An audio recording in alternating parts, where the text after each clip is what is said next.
Gupit naman tayo ng maangas na gupit. Tara, samahan niyo ako mga kabarbers. Ang unang ginawa natin dito mga kabarbers, gumawa muna tayo ng sukatan ng paghagod natin. So, bali dyan lang tayo maglalaro ng clipper natin. Hindi na tayo lagpas dyan. And then gumamit tayo ng number 1 na guard, lever close. Bali, palilitawan na natin dyan yung marka na ginawa natin. Paslant lang yung hagod natin dito para hindi sumubsob yung clipper natin. And then gawa tayo ng guidelines para sa burst fade. So, paikot sa tenga lang mga kabarbers. And then gamit tayo ng 0.5 guard. Bali, paunti-unting bura tayo ng guidelines dyan. Paslant pa rin yung hagod natin dyan mga kabarbers. And then no guard tayo. So, tanggalin natin yung natitirang guidelines and then korte ka agad. Pagkatapos gamit tayo ng trimmer. Bali, patatamaan lang natin dyan yung dinaanan ng clipper natin. Yung sa mismong guidelines. Tapos sa B-shape dito sa may likod para isahan lang yung gamit natin ng trimmer. Pagkatapos maglalagay na rin tayo ng kaunting design dito para mas maangas yung pagkagupit natin sa client. So smooth lang tayo ng control dito sa trimmer. Huwag lang natin masyadong idiin kasi masakit kasi yan sa balat eh. Kaya smooth lang yung hagod natin dito. And then linis tayo before tayo mag-blade. Dito nag-umpisa ako sa mismong design mga kabarbers. Kasi sobrang talas kasi yung blade eh kapag bagong palit yung blade natin. Mas maganda yun kapag dito tayo nag-umpisa sa design. Maganda kasi yung kain ng blade natin kapag matalas mga kabarbers.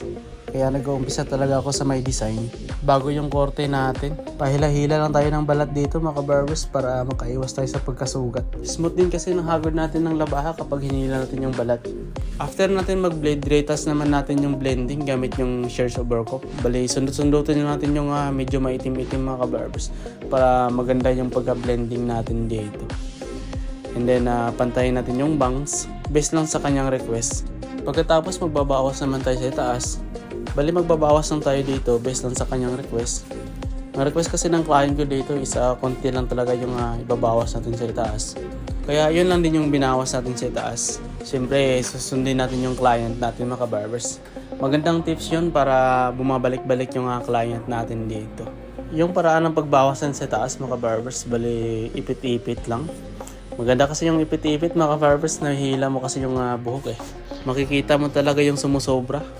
Kaya pantay talaga yung resulta ng pagbawasan sa taas. And then dito sa may likod mga kabarbers, kinuha ko lang sukatan yung binawas ko sa taas. Para pantay talaga yung buhok sa taas at saka dito sa may likod. Pagkatapos nag-texture naman ako mga kabarbers para ma-blowout natin dito sa may likod. Maganda kasi tingnan yung gupit na to kapag naka-blowout sa likod.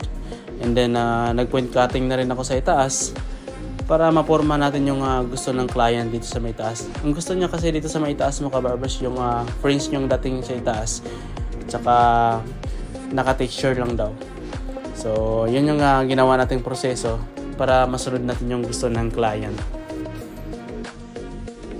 Pagkatapos natin siyang binupitan, nag-blower naman tayo para matanggal yung mga buhok-buhok before tayo maglagay ng wax.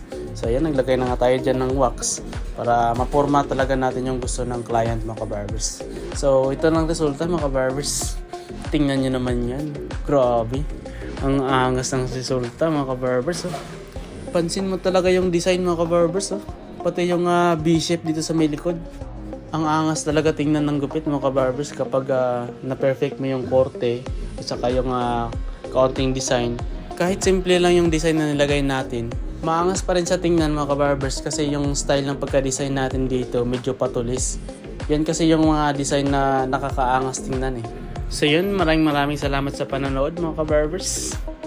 Ingat!